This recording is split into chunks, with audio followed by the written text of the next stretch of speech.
कांटों में भी फूल खिलाएं, कांटों में भी फूल खिलाएं, इस धरती को हम स्वर्ग बनाएं। आओ सभी को गले लगाएं, आओ सभी को गले लगाएं इस स्वतंत्रता का पर्व मनाएं। नमस्कार मित्रों, मैं अतुल कक्षा 8वीं आ का छात्र आपको देश के 74वें स्वतंत्रता दिवस पर हार्दिक शुभकामनाएं देता हूं। जैसा कि आप सब लोग जानते हैं, स्वतंत्रता दिवस देश के लिए मंगल अवसर है। ये दिन सभी भारतीयों के लिए बहुत महत्वपूर्ण दिन है और ये इतिहास में सदा उल्लिखित हो चुका है। हमारा भारत देश 15 अगस्त 1947 को आजाद हुआ। आजादी के बाद हमें राष्ट्र और मातृभूमि के सारे मुख्य अधिकार मिल गए।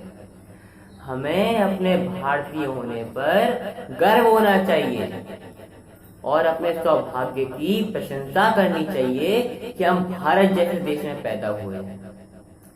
गुलाम भारत का इतिहास सब कुछ बयां करता है। गुलाम भारत का इतिहास सब कुछ बयां करता है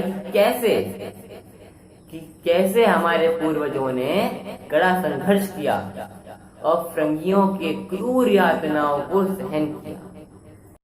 हम यहाँ बैठ के कल्पना भी नहीं कर सकते कि ब्रिटिश शासन के खिलाफ भारत के लिए आजादी पाना कितना मुश्किल था। इसने अनगिनत स्वतंत्रता सेनानियों के बलिदान व 1857 से 1947 तक कई दशकों का संघर्ष लिया है।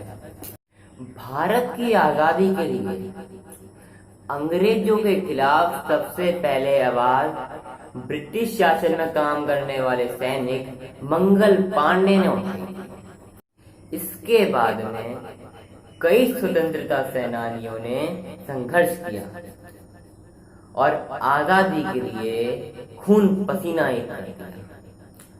भगत सिंह, चंद्रशेखर आजाद, कैसे भूल सकता है कोई इन्हें, जिन्होंने कम उम्र में ही देश की आजादी के लिए लड़ते लड़ते जान गंवा। गांधी जी के अहिंसा के माध्यम से आजादी का रास्ता दिखाना। अतः इतने संघर्ष के बाद एक ऐसा दिन आया जिससे भारत को आजादी मिल गई। आज पूरे देश में आजादी की 74वीं वर्षगांठ मनाई जा रही है। इसके पीछे अनगिनत कहानियां हैं, लेकिन कुछ कहानियां बहुत महत्वपूर्ण भी हैं। इस संदर्भ में आइए हम जानते हैं 3 खास तथ्य। भारत को आजादी 15 अगस्त को ही क्यों मिली? यूं तो गैर आधिकारिक तौर पर भारत को 18 जुलाई 1947 में आजादी मिल चुकी थी, लेकिन आधिकारिक तौर पर भारत को आजादी 15 अगस्त को देने का फैसला लॉर्ड माउंटबेटन का ही था। ये दिन लॉर्ड माउंटबेटन ने इसलिए चुना क्योंकि दूसरे विश्व युद्ध के दौरान जापान की सरेंडर करने की दूसरी वर्षगांठ भी 15 अगस्त ही थी। पहली बार झंडा कहाँ फहराया गया? शायद आप सोच रहे होंगे कि पहली बार झंडा लाल किले पे फहराया होगा, लेकिन ऐसा नहीं है।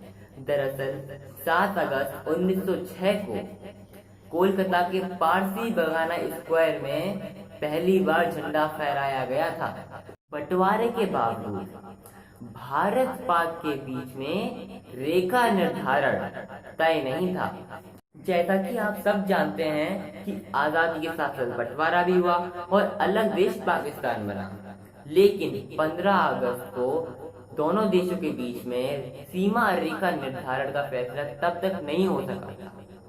इसका फैसला आजादी के 2 दिन बाद यानी 17 अगस्त को रेड क्लिफ की घोषणा से हुआ।